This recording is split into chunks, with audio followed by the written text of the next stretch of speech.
लोगों के बारे में जानकारी प्राप्त कर सके।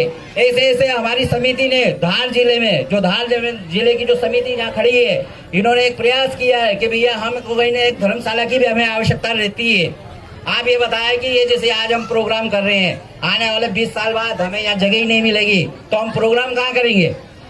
हर समाज में खाती हो, पाटीदार हो, जैन हो, बनिया हो, महाजन हो, सबकी धर्मशालाएं हम देखते हैं। अपनी समाज की नहीं है। हमारी समाज की ऐसी तो कोई धर्मशाला बता दें कि हमें धर्मशाला की आवश्यकता है या नहीं है।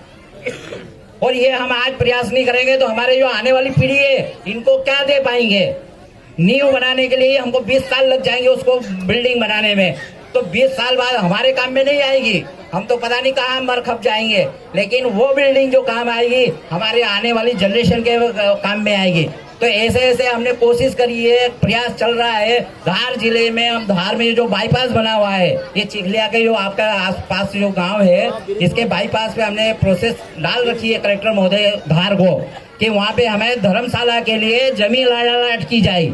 तो हम कई नेताओं से भी मिल रहे हैं, कहीं हम अधिकारियों से भी मिल रहे हैं, तो हमारे जनप्रतिनिधियों से भी हम हमारा आवेदन कर रहे हैं कि भैया हमें हमारे समाज के लिए, आप देखें धार में बहुत सारे लोग आ गए हैं और धार के आसपास भी बहुत सारे गांव पड़ते हैं, तो हमें कहीं ऐसे अगर जगह मिल जाती है धार में तो हम वहाँ धर्मशाला बना सकते हैं। उस धर्मशाला में हमारे जो बच्चे हैं आस पड़ोस के जो रहते हैं, आसपास गांव के रहते हैं, तो उस धर्मशाला में उनको रहने की व्यवस्था भी हो जाएगी। क्योंकि हॉस्टल में कहीं ना कहीं ऐसा होता है कि सभी बच्चों का एडमिशन नहीं होता है, तो जो बच्चे वंचित रह जाते हैं हॉस्टल में एडमिशन के, तो कम से कम अगर हमने वहाँ धर्मशाला बना रखी है तो हमने वहाँ कमरे बनाकर उन बच्चों को रहने की व्यवस्था तो दे सकते हैं।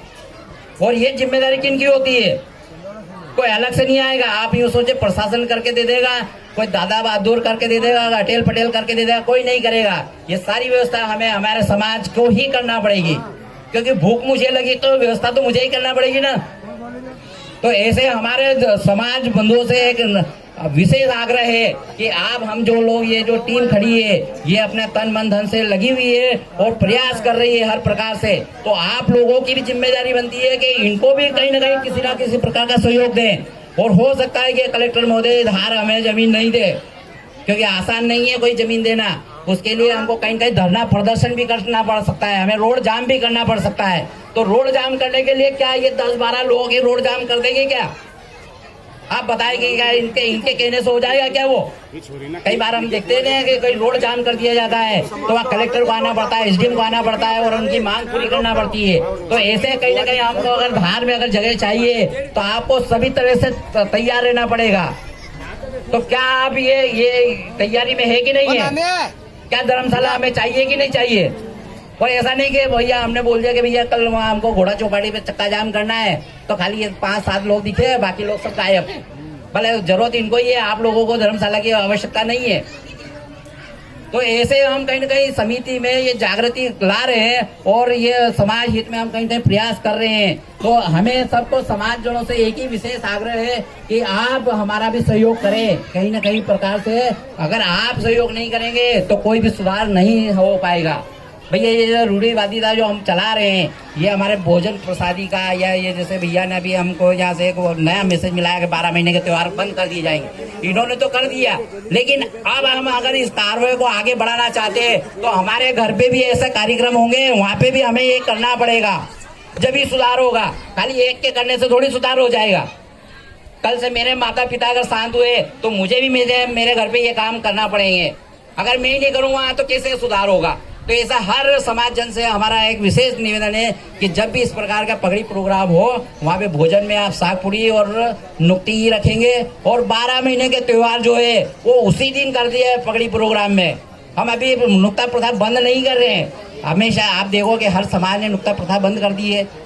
बड़ी बड़ी जो समाज सक्षम है, जिनके पास 100-200 बीघे जमीन है, उन्होंने नुक्ता प्रथा बंद कर दी है। तो क्या हम अभी तक भी उसको चलाते रहेंगे क्या? इसमें कहीं ना कहीं हमें सुधार करना पड़ेगा। और इसका एक साथ जीता जागता उदाहरण देखो, आपको अगर देखना है तो राजस्थान में पूरी तरह से कानूनी ने उसको प्रतिबंध कर दिया है। वहाँ की सरकार ने कानून बनाकर उसका एक नियम बना दिया कि कोई भी अगर नुक्ता करेगा उसको जेल डाल दी जाएगी। तो मतलब हमको लठ जब तक नहीं पड़े, जब तक हम सुधार नहीं करेंगे क्या? भाई हम यूं बैठ के अपने आपस में बैठ के सुधार नहीं कर सकते क्या? तो ये हमें कहीं ना कहीं आप लोगों से हाथ जोड़कर निवेदन कर रहे हैं कि आप लोग थोड़ा अपने घर से भी ये इसको संशोधन करें। जय हिंद, जय भारत, जय सपना।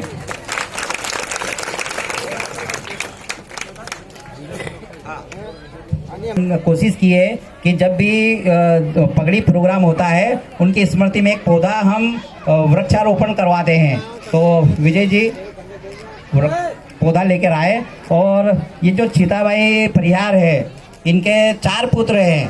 वो चारों पुत्र से निवेदन है कि वो यहाँ आ जाए, खड़े हो जाए। उनकी स्मृति में आपको एक पौधा लगाना है अपने घर के आंगन में।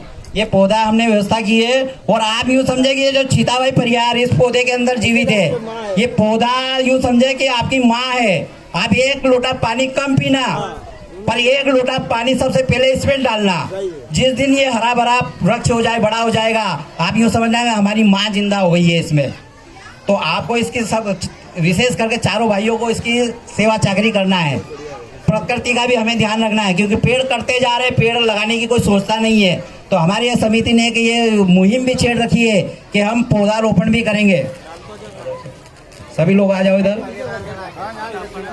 विशेषकर परिवार के चारों बच्चों की जिम्मेदारी है। गुरुदेव आप भी आ जाइए।